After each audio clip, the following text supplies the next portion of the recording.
Colin's back, slicing through the noise with a culture attack. Pop culture films in the world we see. Deleted scenes where the truth runs free. Take care, stay strong, we're breaking the mold. Be safe, stay healthy, let the story unfold. From watch parties, reviews to the news we spin.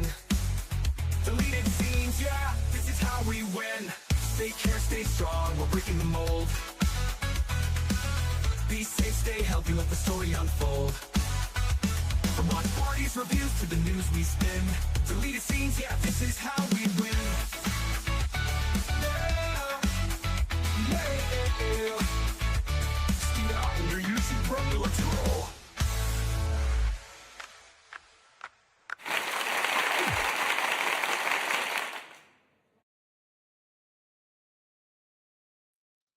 Good evening, ladies and gentlemen out there in YouTube land. I am Deleted Scenes, human being American, and YouTube Ronin.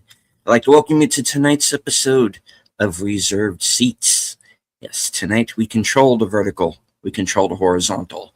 I want to say hello to everyone currently following along on X. I can't see you, but I know that you're there. Joining us here in the live chat, Faithful Blue Wrench channel member, the Bird Woman of YouTube. Watch out for her channel, Fluff Chick Productions. It's Connie Clary. My co-host on the Mystery Movie Night podcast, Enigma Severus. Bringing the Geeky Geezers raid in Netters Network. Friend of the channel, JPRPH1. All right. My guest is waiting patiently backstage, so I'm going to bring him on. Ladies and gentlemen, the host of Geeky Geezers, my fellow host on Live from Sparkwood and 21, and the co-host of Friday Night Last Call. Ladies and gentlemen, the president of the Flappy Fan Club, H. Boomer. Hello, I'm here. And just so you know, this wasn't because I was lazy and brought and left my icon on from the last stream, because it's a different streaming format we use on your channel. So I just re-uploaded it. It's Troy made this for me. It's a Lego Boomer on a. I like it. Yes. So anyway, yeah, here we are, and we're going to be talking about two movies. One I was ranting with you a couple weeks ago, so then I figured you mentioned about me coming back on, so I figured, okay, we'll do it tonight while it's still fresh in my mind, which I'm sure I've forgotten half of it already. But we'll see. Okay. We will see. Okay. Connie says Flappy for president. Oh, we could do worse. I'm telling you, man, he would give free bird seed to all. For sure. All right. So last week 2 weeks ago now, we were right, because last week was the member stream, but we were talking about a film currently on Shudder called Watcher. Yes. Which I think we can both recommend, despite some reservations here and there about it and some questions. I actually looked this up, and because the ending of that film is rather ambiguous in certain ways. So it's like, okay, was Weber the spider or not? And I looked into this, and the consensus seems to be that he is, and I guess the guy who was arrested was the copycat, or yeah. So I got the idea that the guy who got arrested liked women's underwear, and that's why he had the clothes in his house. I think it was just like a weird fetish thing, but that he wasn't because they said they found her clothes in his house. Were they bloody clothes? They never said. Bloody. He might have, when he was working on her pipes, he might have just stolen some of her clothes because he was weird. Doesn't make him a killer, though. Do you understand? Nope. That's what I thought. Yeah. Yeah. But still a good movie, still worth watching. Very Hitchcockian, very, very creepy, slow build film. Mm-hmm. Hello to Geek Flag with an innate nose. Good to see you, sir. All right. So We were kind of banding about some titles last week, and one that we hit upon was Longlegs. Yep. And you had some issues with it, and I was kind of wondering what those were. So we thought, okay, let's maybe talk about that. Hello to Enigma Severus in chat. Are we discussing Bad Men Must Bleed? Because it was a tough one. Yeah, that was the film that Bill and I watched earlier. It's not good. So it's independent Western. Bad Man Must Bleed. That sounds interesting. That's a good title. It sounds interesting, but it kind of really isn't. Okay, so here's where I'm at. Yeah. Basically, I have, for me doing a pop culture stream, how often do I actually partake in a lot of these pop culture movies? And I realize I have not seen a lot of horror movies that people have been yammering about for the past couple of years. And I was like, darn it, I'm going to sit down and watch these horror movies. I'm just going to watch some of them and knock them off. And I very well, let's do Longlegs. That was the first one after I did my the Shudder movies I was telling you about last time. So I did Longlegs, and directed by Oz Perkins, correct? Mm-hmm. And I really liked the Blackcoat's Daughter, which he had done during the 2010s. I thought that was really good. I really liked the Blackcoat's Daughter. Very moody. Takes place at a girls' school, I believe, is a Catholic girls' school, I believe, and it's just there's demonic possession and murder and other things. It was good, and a bit of a twist at the end too with that. And he also directed The Monkey, which I had seen a few months ago, which is kind of a ridiculous horror movie, but I don't know if you've seen it or not. But I didn't see the film, but I'm familiar with the Well, I'll let short story. We can talk about it some other time. Yeah, but Indeed. And I know he's done some other movies, and I don't think I realized when I was watching Longlegs until after I watched it that this was Oz Perkins that did this. And I knew from people at work, they were saying there was a big viral campaign for this movie before it came out. Is that right? Oh yes, I even did a show on it. That the viral marketing did remind me very much of what they did with Blair Witch back in the day, right? And kind of played into the whole, is it real thing, because they started out doing these kind of 15 to 30-second ads, and they started out with the 911 call that you hear in the film, where the guy says, "It's not my daughter, and I have to wait until she's sleeping." It was that scene. Yeah. With just it didn't cut away. It was just the on the family photograph, right? And that was it. And I was like, okay, that's okay. We're being told, okay, this is going to be a creepy movie, but we're not, and you got to remember in the initial advertising, they didn't even say Nicolas Cage was in the film. His name was not even mentioned until they did the final 2 longer trailers. Right. So, they were even keeping the cast of the film quiet. Okay. So there's a lot of mystery behind. So I missed out on all of that. I don't know what I was doing. Okay. So I must have missed out on all of this. Yeah. So that was part of the big selling point of the Blair Witch. I remember when that came out. That was that might be another stream topic, but that whole the whole viral campaign behind the fact that a lot of people thought it was a real thing, a real documentary, and all this other stuff. Yeah. You'll still find people saying it was a real documentary. So, but this did have the actress from Watcher was in this. She is. Yeah. Am I getting her name right? Maika Monroe. Yeah. Maika Monroe, who I'm actually she's good. I'd like to see her in more things. I liked her in this because I almost didn't recognize her because she her mannerisms, also her look is completely different in this than from Watcher. Yeah. So good actress. So I hope to see her in more things. I'll keep an eye out for her. But yeah. Movie starts out with this weird, what is it? Camera? Video? It it changes aspect ratios, especially when they go back and do like because basically the opening. Well, I don't want to call it a flashback because it is the first scene of the film, and chronologically it is first. But there are kind of cuts back and forth in time in this film. And when you see, because the movie takes place in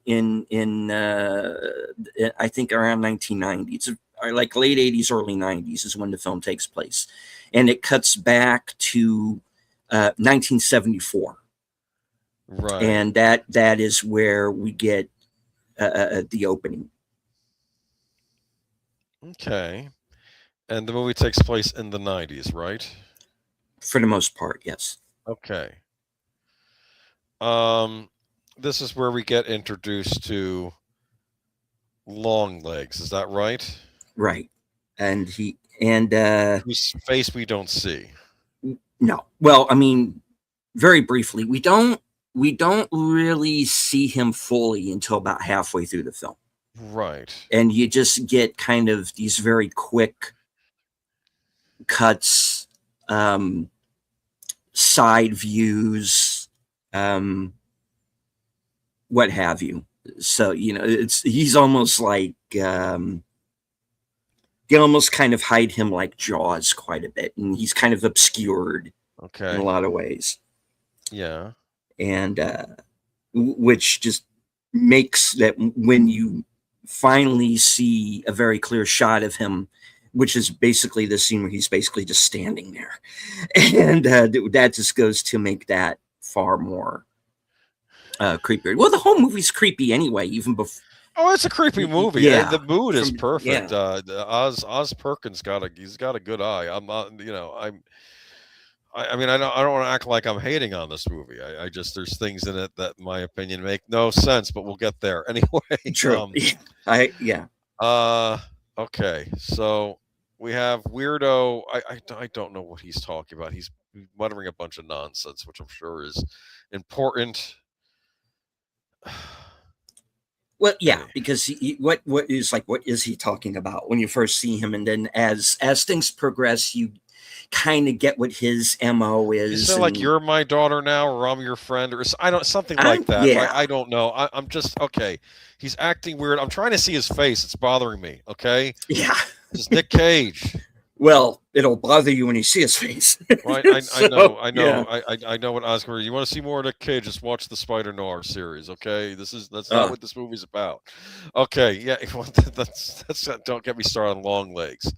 So we assume that Longlegs is the main problem with this movie, the main antagonist. But of course, we'll learn. Well, not necessarily. Okay, there's other forces at work here. Mm-hmm. Fast forward into the 90s. This is where we get our young FBI agent and her partner in some weird scene where the guy is talking about how it's not like it is in the movies, or maybe saying he's saying it is like it is in the movies. You go door to door and just say, "Have you seen this little kid?" Right? Because a kid's gone missing, right? Mm-hmm. Is that what it is? A kid's gone missing? Something like that. Yeah. Okay. It's there is a killer on the loose, and these kind of fledgling, just out of the academy FBI agents are basically kind of going door to door, asking questions, kind of your basic kind of shoe leather kind of thing that detectives do, where it's kind of not, hit the pavement and just ask people if they've seen anything. Yeah. And there are a lot of them in the room. They're all partnering up. She's got a partner. Mm-hmm. I guess he says, okay, I'll ask the questions, you hang in the back. Okay. Right. Yes. Because she walks in front of her particular house, and all the houses look exactly the same. And that's the house. She basically says that's the house, and so our lead character, Lee Harker, who's Micah Monroe, and her partner Fisk, he goes to the door, and he basically just takes one right in the melon right away. The door opens and bam, and he's out of the movie. He's out of the movie, and then there's this and saying, "Dad, I think." Does she go into the house or does she call for backup? I don't Now she remember now. goes into the I house. think I was yelling at the TV. Why aren't you calling for backup? You just had Well, agent yeah, down. why? Call for Yeah. backup. Agent down. This isn't even like you're chasing a set. Like another your partner has just been shot. Guy is in the house. Call for backup at least Mhm. before going in. But she doesn't do that. She goes in. Okay. So she goes in, and basically she goes into this upstairs bedroom. The house is empty. Everything is kind of wrapped in plastic, like, you know, hazmat's getting ready to come through the place or something. Yes. And he's just sitting there in this upstairs bedroom with his hands up, and he just surrenders. Yeah. That's it. Yeah. He kind of knows he's effed either way. I mean, why doesn't he kill her? I don't know. Because he could just as easily do so, but he surrenders. Maybe what was And bothering him was wearing off. maybe because in this film, you know, when you are kind of dealing with There what got to be you spoilers. ultimately find out,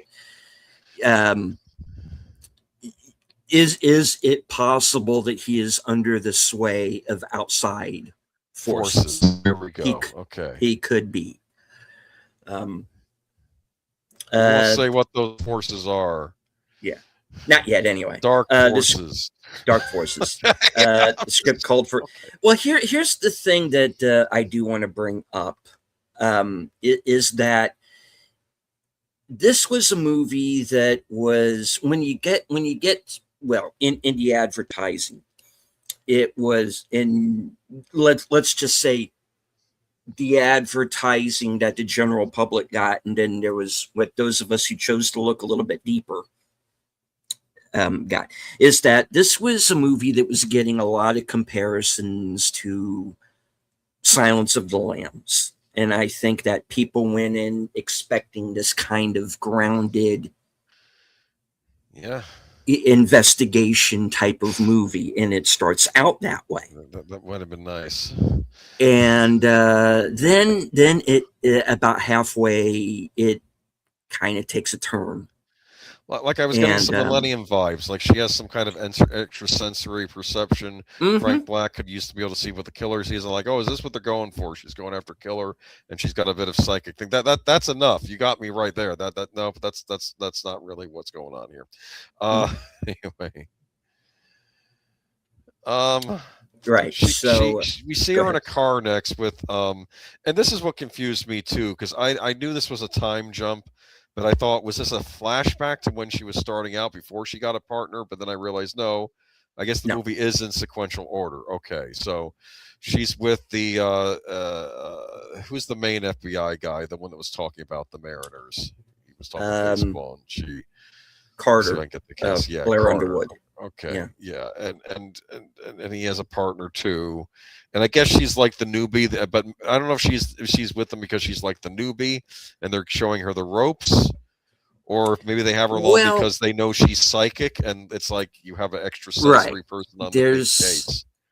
Between when she makes the arrest and the scene in the car, they basically do like their own version of like a Voight-Kampff test on her. I kept waiting for him to say, you know, within cells interlinked. I kept waiting for David Dastmalchian to show up in this thing. You find out, no, which would have been good. Was that was that whose voice it was in Blade Runner 2049? The guy who says Constant K. I didn't realize that was David. That was him. Yeah, I know he's in the movie, and I remember he's the one that called him a skin job in one scene. I didn't realize he was the one doing the interlink. Oh man, now I got to watch that movie again. Darn it! See, the gift you're that keeps nowhere near baseline. Like, you know, yeah. And they basically, and there's basically kind of a similar scene here, and that's when they hit on, okay, she's got some kind of extrasensory ability. And so that's when Carter decides that he's going to bring her on to the Longlegs case, which is this case that's been going on for They think a certain amount of time, but we are going to find out it's actually been going on much longer. How long have they been on it for? A couple of years, maybe? The FBI has been on it for like 10 or 15 years, but This is worse than Zodiac. This is it's like, basically a Zodiac thing, because Okay. he's leaving these coded messages, which he signs long legs, which is where to get it from. And so Carter puts Harker on the case to as this kind of fresh set of eyes. So she's sorting through all of this evidence, and she puts together the fact that there have been other murders, and this has actually gone back not the 10 years that they believe, but closer 20 and maybe even longer. And, and hits on, I don't know if they had already had it figured or if that was something she came up with, that there's this satanic element going on. Yeah. Because the thing is that the killer is targeting families, but it's done in the way where it's the fathers committing the actual murders. And the killer, the Longlegs killer, never actually enters any of these homes himself. Like they do a flashback scene, I think. I don't know if this is around this time, where they show the dad of one, I guess, are they at a church, or a priest comes by their house, he kills the priest. Yes. And then he goes after the mother. And I'm thinking, at first I thought, well, this is a Satan thing, so they're going after a member of the church. But then I realized, well, no, based on what I know now, it's probably like the FBI agent. He's just the wrong guy at the wrong time in the wrong place, right? Yes. Yeah, basically. Because that probably wasn't part of the plan for him to just kill the priest. That was probably just, guy stops by, wrong place, wrong time, and that's why he got it. Yeah. So it's okay. Man, but anyway, I'm trying to figure this movie out. Okay. It's in the first half of the movie, it's very this kind of grounded Zodiac killer. This you have this agent who's kind of off, she's very awkward, which is part of her charm socially. We don't kind of really know, okay, why is she like this? Like her boss says, you want to come in and meet my family, because she has to drive her home because he had a couple of drinks. He has a couple, and he says, come meet my family. She says, do I have to? Yes, you have. Yes, you have to. And I'm like, I kind of like that answer. That's like, I don't care. I don't want to meet your family, and it's like it really has nothing to do with work, but it might build rapport. No.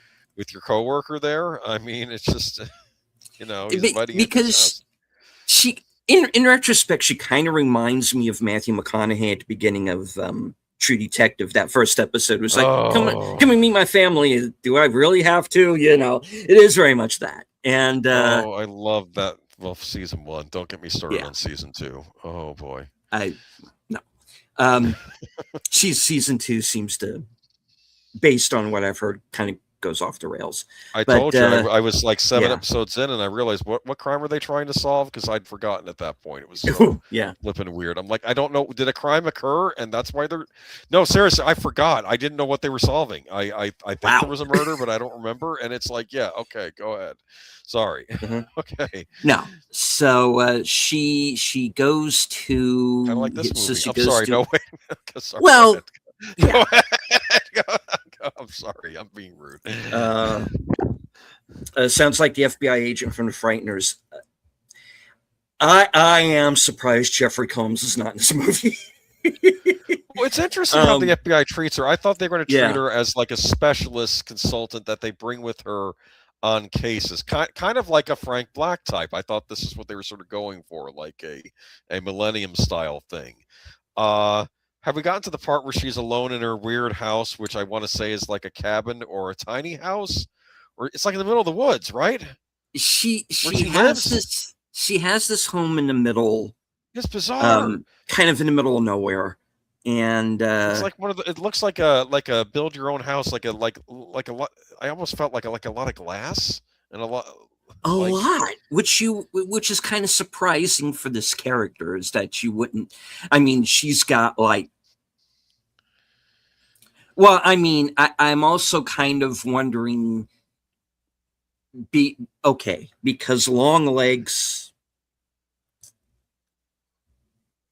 when basically she solves his code, and right. Longlegs decides to send her a message, send hello to Outlaw Bill, and so Longlegs decides to send her a message, and it's this and it's a birthday card, and remember birthdays because it's going to be later. It's a ninth birthday card, ninth year birthday card, and basically kind of birthday and congratulations for out my code. Here's another one, you know. And basically the message that he sends to her is, okay, you figured out my code, congrats, your mother. And he explains in the note exactly how he plans to do this, and it's not pretty. So you're okay. How does this guy know so much about her? How does he know where she lives? Because when he delivers this message, it's not just delivered. He delivers it himself. He walks into her house and leaves it on her desk. And you can see as she goes outside to do the whole, investigate a strange noise trope. She goes outside and he comes in, and you can see him behind her in the window. Doesn't she see him go in? She turns around and she sees him inside the house. Yeah. The killer they've been chasing. Does she know it's him? Well, I would think by the time she finds the message, I think she's got to know at that point, yeah, this is the guy. She doesn't do anything. I mean, she looks at the note. It's like I would have been sky. She doesn't call. Does she? I don't think. Does she even tell the FBI he stopped by my house last night? If she does say so, we don't see her. Okay. Tell them if she did, because what we've had previous to that scene is this kind of very awkward telephone call that she has with her mother, played by celebrity Al Pal, Alicia Witt, Yes. of course from the David Lynch Dune, season 3 of Twin Peaks. Oh yeah. And Cecil B. Demented and many other films and television. Yes. So she's here as well as Lee's mother, and who is this former nurse. And we come to find out a little bit later, when we do finally meet her, she's kind of a hoarder. She's got this, house full of junk, and she's newspapers, newspapers. Possibly, it's kind of hinted that she might be on drugs, and so there's this very awkward kind of conversation where the mother wants her to come and visit, and she doesn't want to. But when she realizes, okay, my mother might be under threat from this guy, she goes to the house and has, again, this kind of very odd conversation. She has a very, very odd relationship with her mother. And you know why she has an odd relationship with her mother? Because her mother is odd. She has an odd relationship with her mother. Yes, her mother is I just thought yeah. this is just a weird character. I didn't pay her any mind. I'm like, okay, can we move on? What is this? You don't know. Is it because Lee finds like needles, and it's very obvious that the mother is shooting up. Okay. But yeah, Okay. so it's okay. This is a woman who is kind of fallen into drugs, might be ill in some other fashion. Either way, she's not well, very clearly. And right.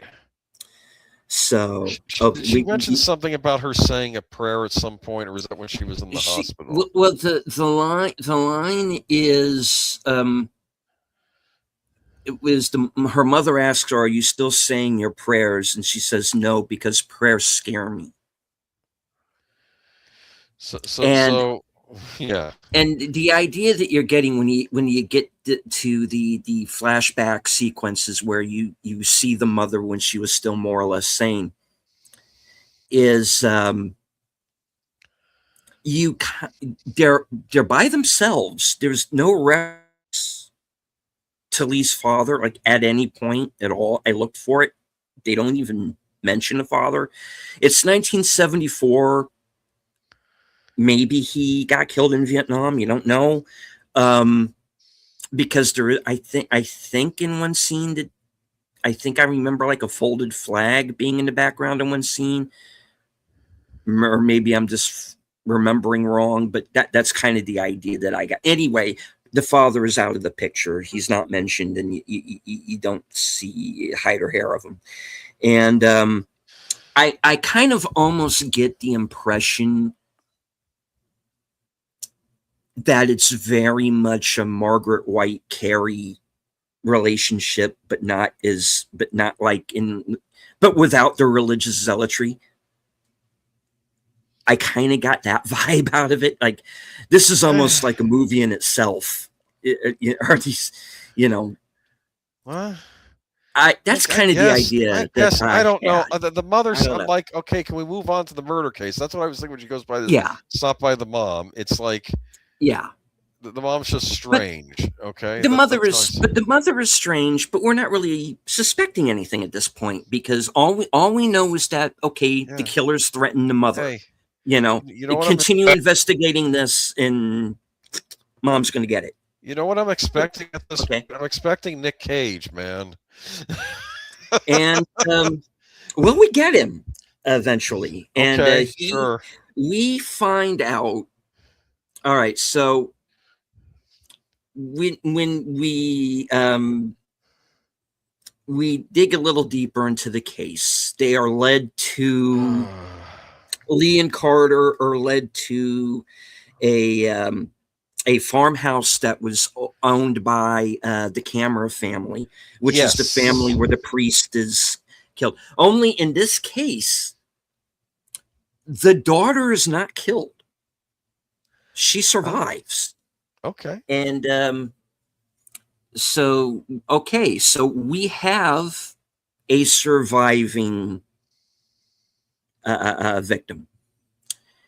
So what happens is Lee and Carter go to the farm that was owned by this family, the Cameras, and they go into the farmhouse and they find this life-size doll of the daughter, Carrie Ann, who's played by Kiernan Shipka from the movie you brought up earlier, Blackcoat's Daughter, and of course was the daughter on Mad Men, and she's Sabrina the Teenage Witch now. Yeah, good and yeah.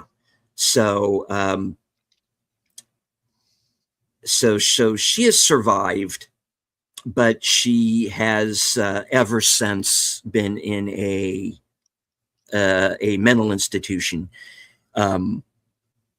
where it seems to be very easily to get in and out. Anyway, I bring up the doll because we find out that Longlegs is making these life-size dolls. And the idea is that the families that are being killed have daughters who have birthdays that fall on a certain date. And he delivers, or as we find out later, has them delivered, these life-size dolls of the daughters who are having their birthdays. Right, you're right. Okay, there is a birthday connection there. Yes. So right, they're being dropped off. Is each time it's supposed to be from the church? Is that right? From the church, yes. They say which church? No. They just say you want a gift from the church, and everybody just goes, okay, you know. And if they're not religious, it's odd. Like I can almost see, like maybe if they were, like if it's a particular, like a Catholic church and parishioners in the area, you look up a parishioner. It's just odd. Okay, here's a life-size doll. What am I supposed to do with this? And why is the church giving these out? And why does it look like my daughter? You know, why are they just accepting it? I don't understand. It's like, okay, because you know, someone shows up, says I'm from the church. This is a life-size doll of my daughter. This person belongs to a cult or something. Which, to be fair, is probably more apt for what's actually going on in this movie, actually. Right, so, because you are kind of like, because they hit on it kind of early in the film that, okay, so it's actually the fathers committing the murders. It is Longlegs never enters the home. So who's delivering these dolls? Obviously, he has an accomplice. And so does this mean that it is a cult? That's kind of the idea. And for a while in the film, that's kind of the basis that you're going on, is that there is this cult that is doing this for whatever their purposes are. So after the discovery of the doll in the farmhouse, they basically autopsy the doll, and there's this strange here for the silver ball in the head, right? Yes, there's a silver ball in the head that is empty, and you can open it, but it's empty. And the coroner has the line, "I thought it was whispering my ex-wife's name to me." Yeah. But, you know, hey, I've been up a while. I'm just hearing things, you know, I need sleep. And he kind of blows it off. But it's kind of a clue that every time somebody is like around one of these dolls, it kind of puts the whammy on your head. How's it doing that? Well, we'll get to that. So that's good, Lee, I don't know. Okay, go ahead. Right. Lee goes to interview Carrie Ann Kiernan Shipka, and she and Carter find out that Carrie Ann had a visitor the day before. And that she's been catatonic since she was brought into the hospital. But ever since this visitor showed up, now she's a little chatterbox, you know. And that's good. And we find out that the person who came to visit her is one Lee Harker. Or I should say, Longlegs using Harker's name to get into this facility, which appears to not have any guards or security of any kind. And the guy says, bunch of cuts. And they're like, well, don't you like check IDs or have any cameras? And the guy's like, that would be a good idea. And I'm like, what? You know? because even in the 90s, I would think that a psychiatric hospital would have, like, I don't know, security. You know, Yeah, you're not in something. you're not in the dark ages. Okay. You know. Um, I'm sorry. Did we see pasty Nick Cage and Rag at one point in this movie? Does that no, happen? no, Okay. All right. no. I He is don't not in remember. drag. I remember he did that weird Um, thing with his hands in the liquor store. Okay, Okay. okay. Well, I left out a scene. Is he goes Okay. to this It makes no has no consequence on the movie unless I'm missing something. Okay, other than the show that he's obviously a nutcase. And okay. all right, so Nicolas Cage plays a character named Dale Ferdinand Cobble, and it's always three names with these guys. He's Dale Mhm. Ferdinand Cobble, and he's a Satanist. Yes. That's what he is, and Is he makes the nice kind of kind like the Anton LaVey types, or is it like I'm just kidding? no. And he makes no bones about. He doesn't try to hide it. He's a weirdo. He's an albino. Oh, that's why he was so You good. know, Okay, all he right. basically he's an albino, and like his face is all like kind of really puffy looking, and he's got this very long, scraggly white hair. He looks demonic. I'm sure I've met And plenty of people like him in my customer service shops over the years. Anyway, that's fine. yeah, Yes. so he goes to this kind of hardware store. He's like buying the painting. That's right. He's buying the supplies that he used to make these dolls. Because he is in the process of making one. For who? Stay tuned. So he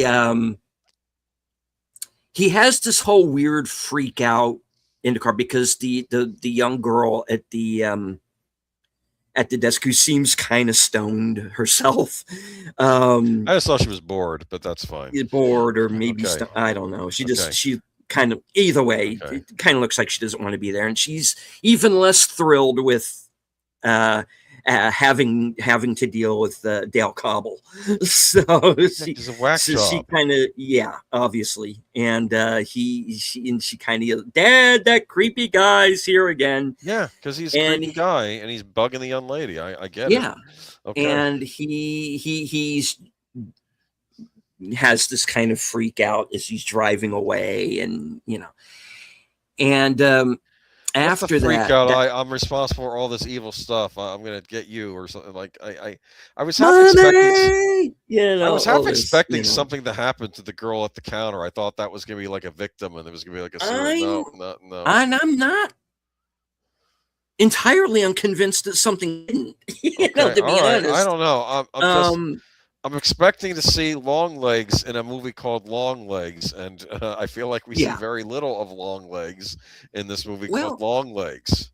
I tell you, watching the movie again last night, Okay, wow. he Okay, is you in more of the movie than I remembered him Okay. being in the first time around. All right, maybe I need to give it a second look. Okay, yeah. He's not in a lot of the movie, no.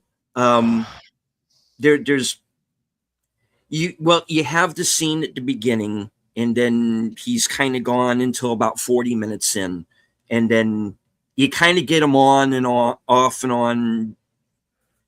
Okay. Well, we'll get to that point until a certain point in the film, and then all right. Well, anyway, so Lee goes to interview Carrie Ann, and it is kind of this case of Arrested Development. She's very childlike in the way she speaks, very kind of country, kind of, in just kind of the way she talks. It's very much upstate New York hillbilly. I got you. Okay, hillbilly. Yeah, I don't know what to say because. Okay. Because we know from the flashbacks that she was kind of, again, someone else that kind of lived out in the sticks, as everybody in this movie is either in the suburbs or in the sticks. Right. Okay. And she's kind of farther out than most, and she says, and she kind of talks about like the events leading up to you know, her parents' deaths and, you know, getting one of these dolls. And the doll has like these kind of red glowing eyes, and it's Yeah, very that's obvious. yeah. It's very obvious that the parents are kind of slowly going mad. Um, um, the mother's cutting herself. The father goes out and kills the livestock. And Yes. then, and you know, there's this scene where he's got like the doll on his lap, and it's obvious that the parents are no longer of the right mind anymore. Right. And the father eventually snaps, kills this priest that's visiting, and kills the mother, and then himself. But he leaves Carrie Ann, and Carrie Ann, like we said, becomes catatonic until Longlegs comes to see her, and then she says words to the effect that, you know, you know, if he told me to jump out the window right now, I would do it. If he told me to kill you right now, I'd do it.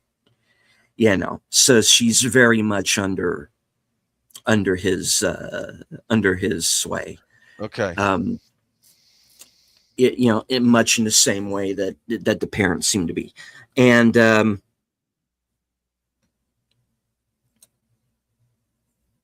so, okay, let's jump ahead. Where do we go from here? The interview, is that next? Do they catch Right. him? Does he turn himself in? I don't remember what happens. All right. Let's see. So if I had time, I would have watched it again, but I was too Right. busy trying to find out about minifigs. Anyway, okay, go ahead. I actually do have this up on my big screen right now, and I'm kind of going from scene to scene. I thought here. about playing it in the background, but I just thought it might drain my internet. Yeah. Stream, so what we find out is that on the night previous to the opening scene, we find out that the mother, Alicia Witt's character, Lee's mother, filed a police report saying that there was someone on the property during the evening. That, you know, so, you know, yes. she runs out. She gets you know, she grabs the shotgun, as one does. And this is all during the scene where Lee goes to visit, and what the impetus is for her going to visit the mother, on top of the fact that the mother's been threatened by the killer already, is the fact that in doing their investigation, she finds out that her mother called in about this prowler. And mother grabs the shotgun, runs outside, nothing, gone. So she asked the mother about it, and the mother really kind of is being very cagey. He's not, is okay, there was somebody, it was no big deal, you know, whatever. So she says to Lee that because, like I said, the mother has become a hoarder, so she's kept everything, including this box that Lee has that was like just like full of her stuff, and that her room is just exactly the way it was when she left it, is the idea. So she leaves with this kind of box full of stuff, and she finds in this box these photographs, because this is the reveal that she is the little girl in the first scene. Because because the way it's edited together, we're sort of led to believe that, okay, this is the first family that he killed, right? And that this is the daughter having the birthday, because he's killing the families on the birthdays of the daughters. And we just assume that this it's just him making his first kill, so to speak. But what it actually is he has met Lee and the mother before in 1974. And like I said, she has this box, she has the photographs, and she finds this series of photographs, and one of them is a photograph that she took of Longlegs. Oh. So she can now identify him. Yes. And then that's when we get this flashback, this very, very creepy flashback where, okay, you know, the mother runs out because there's a prowler the night before, right? So she goes out and she's this strange albino motherfucker talking to her daughter, you know, and so she runs out. What are you doing? Why are you talking to my daughter? And we didn't invite you, and go away and all this. And he goes through the whole spiel of, you know, you got a gift from the church, and you know, we have a present for the birthday girl and all this. He has this very high pitched voice. He talks like this, and, you know, talks like almost like I want to punch. Okay, like it's like this kind of psychotic Tiny Tim, you know, and so he gets them into the house. Yeah. And he basically he ties up Alicia Witt, and basically the idea is, you will help me do what I am going to do, or I'm going to kill your daughter. And so basically here's what's happening, folks. There is a supernatural angle to this movie that wasn't in any of the advertisements or anything. It's the big twist in the film, is that he has these supernatural abilities to kind of control people's minds, makes Lee not only forget that she has seen this guy or that he was in her house, but that he has been living in her mother's house the entire time. Yeah, I kind of missed that point in the movie. He has been living in her house, and all of the scenes that you see rent-free, obviously, because, you know, rent, I'll kill you. All right, yeah. Know where that last slice of pizza went? You know, that last slice of pizza in the fridge you're saving just disappeared. Yeah. So whenever that went. Right. So all of the scenes that we have seen of him in his kind of this very dungeony looking home that he's in is actually, in fact, the basement of her childhood home. Okay, so that's freaky. And in fact, there is reference made to, quote unquote, the man downstairs. Now, when she says the man downstairs, you're thinking, or when her mother says the man downstairs, the devil, they're talking about Cobble. When he says the man downstairs, he is talking about the devil, because his whole thing is he wants to, in his own way, bring the devil to earth, to back up to into our world, to, or whatever you want to call it, to, you know, basically the same thing basically the same thing that the killer in Psycho Killer wants to do. He's just not going to blow up 3 Mile Island to do it. Yeah, that happens in that movie. So yeah, Psycho Killer. It's a terrible movie, but Did I see that man, movie? it's entertaining. Especially when Malcolm McDowell shows up, because of course he does. I like Um, him. He's a good actor. anyway, so she now has this photograph. I remember now. I saw this guy before my 9th birthday. Um, he was at my mother's house, and she's starting to remember now everything that she had been made to psychologically block out. And this also goes to explain how Longlegs seems to know so much about her, because he's living in their house. That's how he knows. And he just put he just put like his whammy on her to make her forget. He put the whammy on her.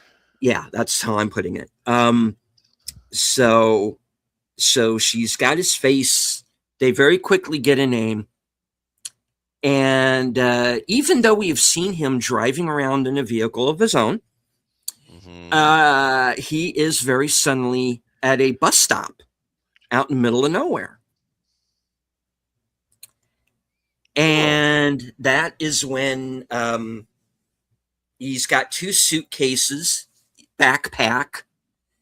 It's actually a really cool looking shot, because you see all of this, kind of farmland and mountains and all behind him. It's actually it's all snow covered and Picturesque. very picturesque.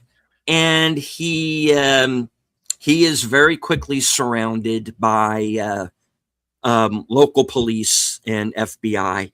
So, okay, 70 minutes in, killer captured, movie over, right? No.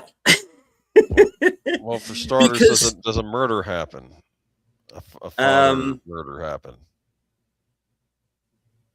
No, never mind. Not at this point. Okay. All right. So I thought there was another one. Okay. Well, there is, but it's later. All right. So they begin interrogating Longlegs, and we get these very creepy kind of videos, little video clips of just him just being a complete whack job. And he says, is Agent Harker here, because I want to sing happy birthday to her? And he does. And Carter shuts off the video, and the question is, well, how long does he go on with that? And he goes, 24 minutes of singing happy birthday. And basically Longlegs refuses to talk unless he can speak to Lee. So, okay, he'll only talk to you, see what you can get out of him. If he's got an accomplice, now's the time for us to find out. All right. So now the interesting thing about the way that this is shot and how they did this scene was that this was the first time that Micah Monroe met Nicolas Cage while they were filming this movie. They were intentionally kept apart. So when she walks into that room and sees him, that is her genuine reaction to him.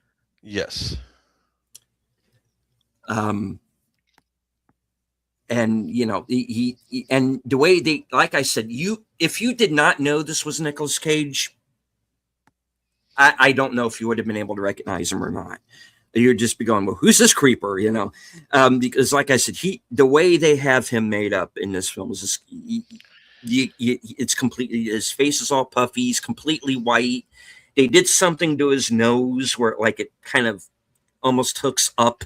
It's very creepy. Looks like a whack job. He looks like a demon.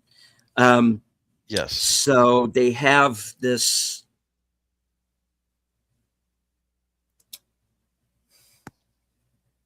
I don't know. Did they really anyway, they have this conversation, and kind of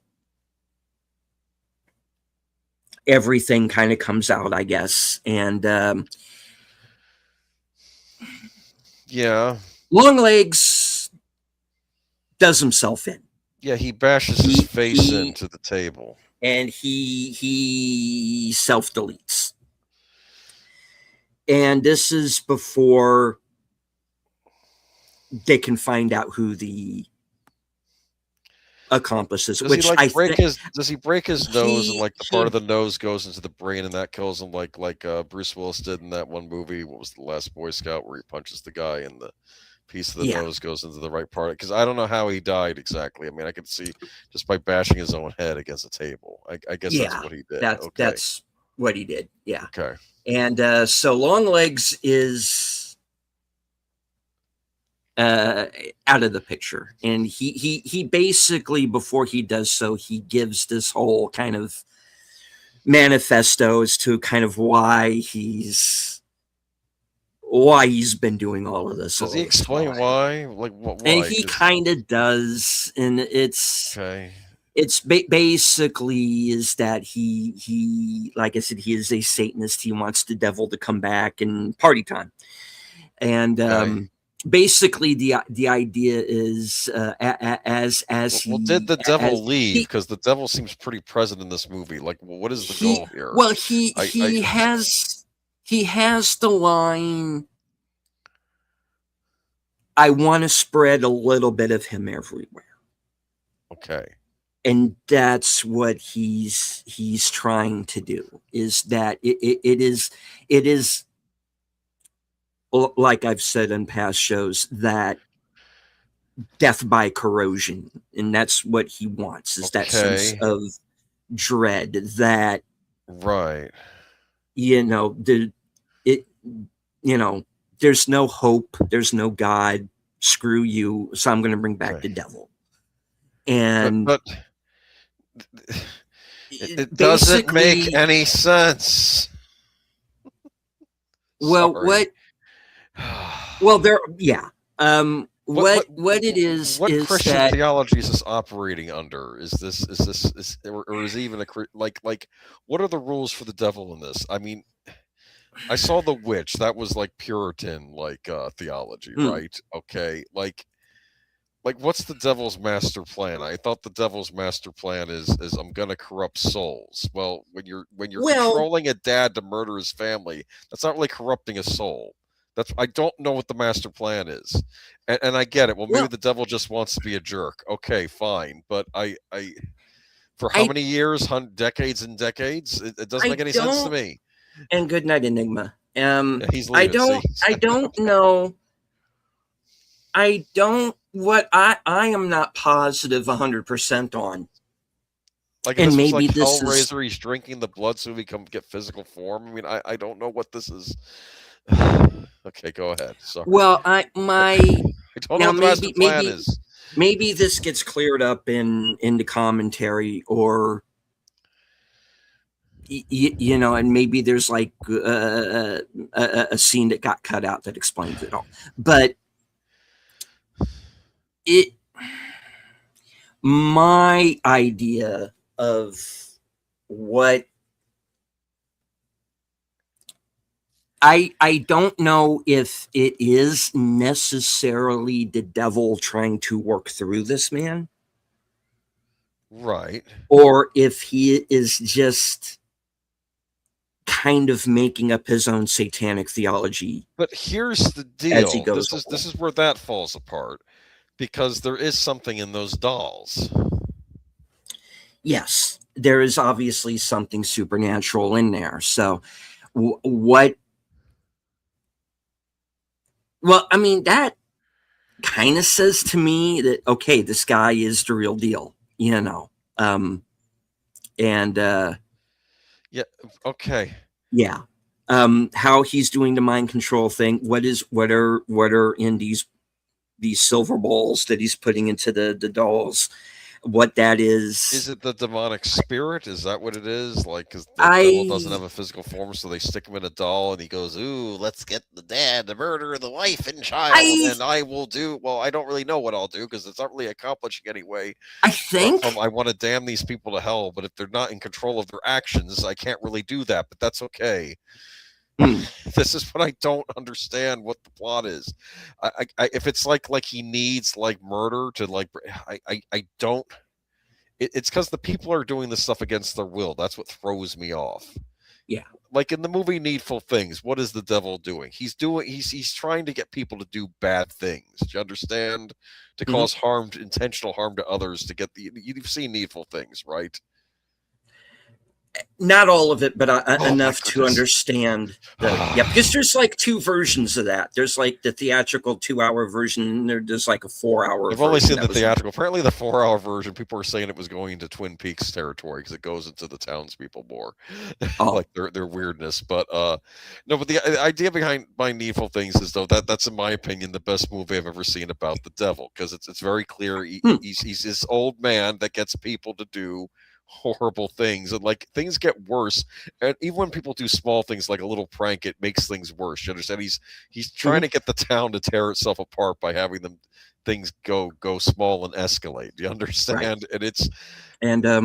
But with this, I don't know what the devil's master plan is. I don't know what Longlegs' master plan is because he bashes his head into a table before anything even happens. I'm like, I'm waiting for this big conflict between our FBI agent and Longlegs, and he just, I'll take myself out. Nah. I'm like, what's the point? Of course, we have Alicia Witt, who I guess is still carrying it on even after Longlegs has died. Is that right? Yes. And a big spoiler. I don't care at this point. Okay. Don't be listening anymore. Okay. Well, look, this movie's a few years old now, and I think I think anybody who wants to see it has seen it. Okay. And if it's like kill 7 innocent children and families, the Antichrist will be born. Like if it's something like that, I get it. Like there's a plan there. I don't know. Like if it's. Like what was the other one? This is a devil movie I love a lot, which is called The Last Exorcism, which I think is one of the best horror movie protagonists I've seen in a while. Have you seen that one? It's a found footage. I have. I don't think the ending makes sense. The ending doesn't make sense, but I like the. No. You almost wish they'd gone with our original supposition that it was all just fake, and they just let it alone at that. That might have been kind of fun, but yeah, I like the idea of the what do you call it? I like the idea of the preacher doing the fake exorcism. Then he runs into a real exorcism scenario. You know? Yeah. I enjoyed that movie a lot, but it's just here. I just don't. I don't know what the plan is. Like, what is the point of the dolls? The dolls put the whammy. Do the dolls put the whammy on people, or does Longlegs put the whammy? Like, is Longlegs controlling the demons to just do murder? It's so he can do murder. Is that what it is? I take it as like a mind control. I just don't know how necessarily the rule. That's the thing, is that it really doesn't give you what are his rules. Okay. What is he capable of and not capable of? Okay. Is this what it is? He traps a demonic entity inside these spheres, sticks it in a doll, and then if a person like a father is around the demonic entity, he goes nuts and wants to murder. And this is how he's being a serial killer? Okay. That seems to be what he's doing. Okay. Yeah. Because I don't know what the devil's role in this, unless the devil is being controlled by Longlegs, like how Ash tried to control the fear demon to miserable results. One possibility, and I'm just throwing this out there, is what if the reason why he looks the way he does is that, and you kind of, and you definitely see this in Alicia Witt too, as between the 70s scenes and the present day 90s scenes. Is it possible that being under the sway of this demonic force is like starting to like degrade like the possessed people, because that's kind of the idea I'm getting. You see the way Carrie Ann's parents are, and you see them as they start to, as they start to fall more under the sway of this entity or whatever you want to call it. Right. Okay. That's kind of how I'm getting it, is that, it almost like starts to again corrode your body, So kind, I have a very question. slowly. Is this a single entity that he puts into each doll and then lets it out after and puts it in another doll, or is this like different demonic entities he's putting into Well, each doll? That's not okay, explained. Is this just okay, the devil himself, Old Nick, as was said in the 28 Years Later movie? yeah, I like that okay. name, Old Nick. So let me kind of try to maybe explain that a little bit. Is when she goes back to the mother's house, because before Longlegs dies, when Lee asks him, who is your accomplice, who is working with you, and he says, ask mommy. And of course, Lee herself is now remembering, okay, we know this guy, and so she goes back to her mother's house, and she's driven up there by the other agent, Browning, because he feels, well, I don't think you should drive right now. I'll take you up there. And so while Lee goes into the house, we get a shot of Browning alone in the car, and almost bleeding into the background, Alicia Witt. Okay. And she walks up to the car. Blam. One barrel, walks around to the other side of the car. Yeah, don't know if I saw that coming. Yeah, I wasn't. I'll say this: I wasn't expecting her to be a menace, as she turns out to be. Right. So we realize at this point, yeah, she is full on with Longlegs at this point, and Lee runs out, sees that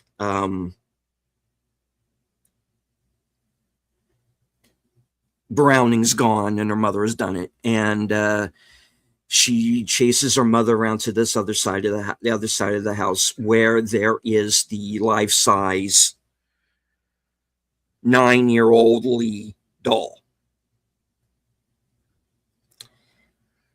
And Momsy then takes her shotgun and blows the head off of the doll. Yes. And this, hence, of course, destroying the bowl. And this black smoke starts wafting out of the doll. And yes. Lee then clutches her head and collapses. And as she passes out, her mother says, "You're free of him now." Okay, so I don't understand this. Was okay, so this thing could go and kill the child. The doll would get up and kill her or something. I don't understand. No, you see, because does Longlegs have powers over these dolls? Does Longlegs have powers over the dolls? He, or whatever he's putting into the dolls, controlling the things he's putting into them, or are these like just like he's trying to figure out a way to murder people and not get caught by capturing demons and putting them in these dolls that will then have a bad influence on families? Well, is that what it is? Because that makes more sense, because that makes it more about the killer than it does the devil, because the devil's motive in this doesn't make any sense. That's what's throwing me off here. All right, that's all. Okay, fine. Okay. Well, I don't know. I don't know. Maybe that's the part of it that is, and that she practices prefers the Devil's Advocate, which I've never actually seen. So I Well, have again, to. that's again where you have Al Pacino playing a corrupting force. He's trying to corrupt people and probably bring about the end of the world. But Mhm. he's trying to corrupt people who might be otherwise be prone to good. Do you understand? Mhm. But there's no corrupting because he just kind of, it's like a possession. It's like the devil takes possession, or Yeah. the hatred of the devil infuses the humans to do bad. I don't understand. This is what's throwing me off, and it's not made clear. Like, I don't know, like what is Longlegs theology or cult thoughts? Anyway, go ahead. It's what Yeah. throwing me off of this whole movie, and I don't understand it. Like, what do the dolls do? Why can't she shoot the doll at the end? Well, she can't shoot the doll at the end because she runs out of ammunition. To Does which, the daughter has to shoot the doll? The one that looks like you have to be the just. well, no, because Alicia Witt shoots the doll that looks like Lee, so that's not a problem. You can destroy these things if you know what you're dealing with. You can just destroy it. You can shoot it. You can blow it up. You can do whatever. So anyway, as Lee is passed out, we get another flashback, which is basically Lee's mother telling her what seems to be a bedtime story about this doll maker, about Longlegs, and that, all right. I'm up to that scene now. Says there, and they do like a close up to the balls that he's putting into the dolls, and there's a little bit of the devil in everyone.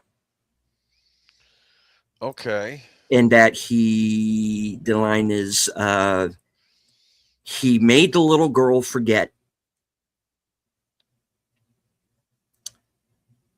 In that he wants the little girl for himself. Why, again, not really explained, but that the mother will do anything to keep that from happening. So that is why she becomes his accomplice, obviously, to save the daughter from this demon, or this guy who thinks he's a demon, whatever you want to say. So she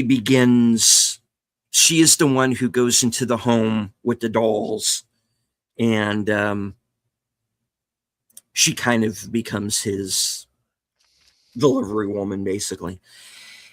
As she says in the film, she used to be a nurse. Now her job is murdering families. And we see kind of the aftermath of that and what that's psychologically and then eventually physically starting to do with her. And that's why she's on the drugs, to kind of numb herself.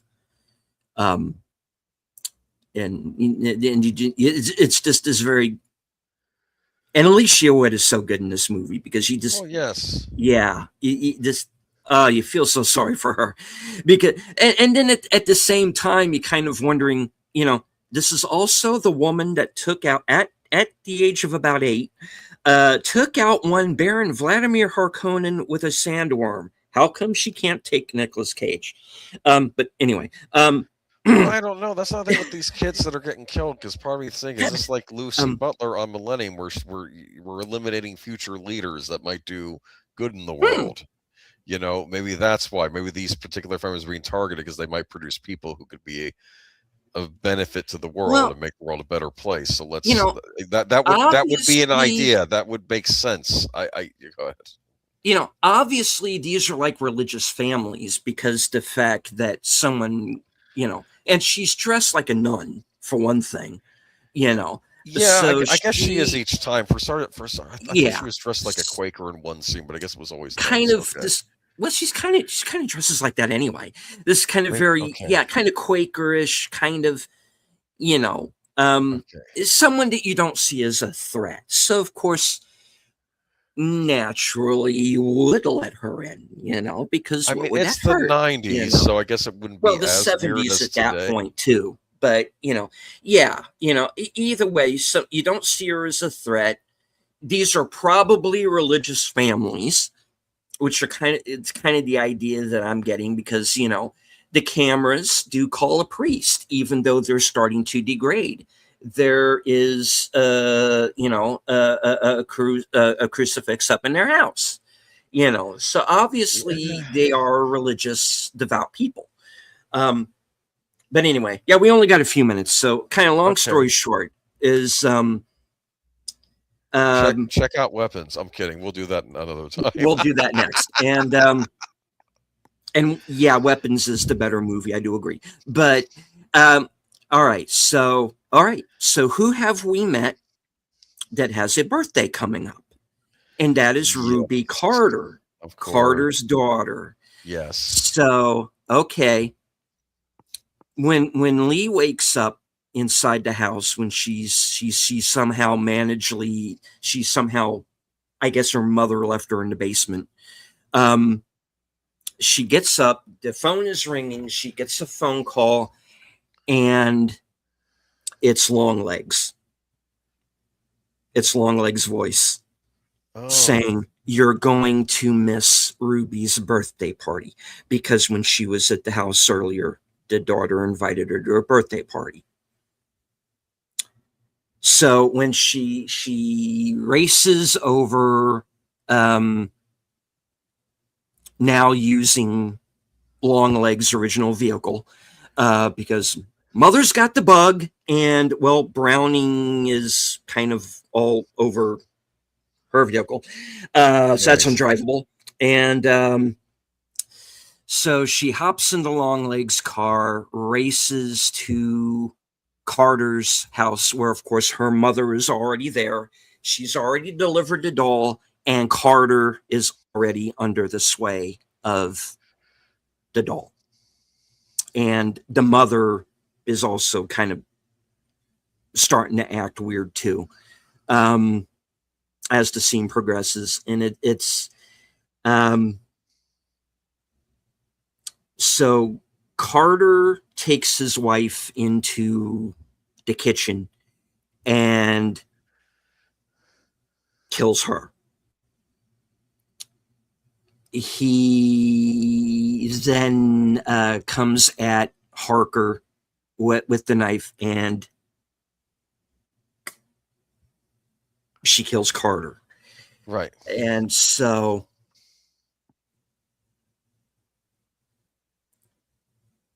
basically the mother starts off with,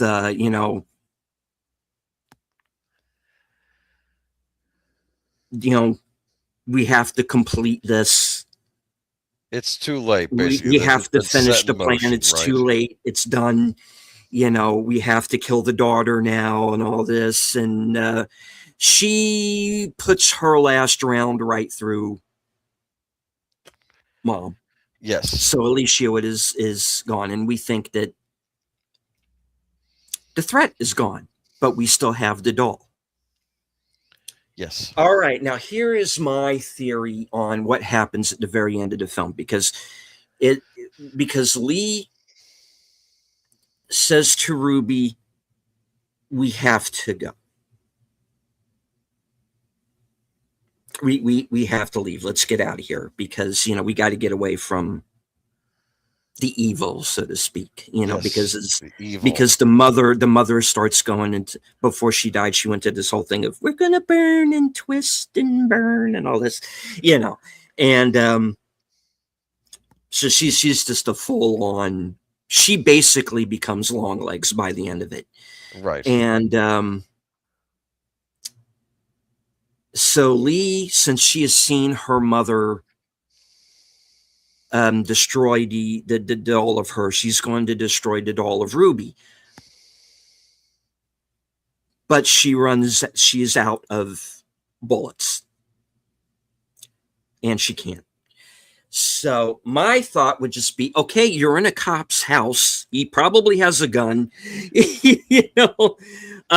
Take his gun and shoot the damn thing. She doesn't. And I think at the end,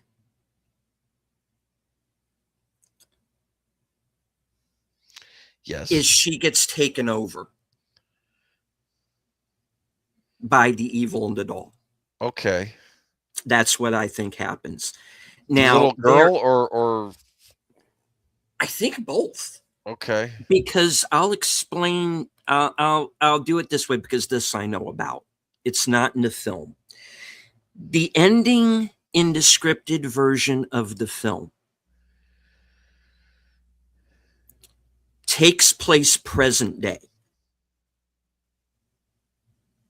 2024, time of the movie. Okay. And Ruby, now an adult, is basically doing the long legs thing. She is now delivering the dolls. Now, what happens in the script between how the film ends to where the original scripted version of the film ends, I don't know. But I think by the end of the film, the threat is still there. Well, yeah, I got that impression because it's not dealt with, and then the credits roll. So and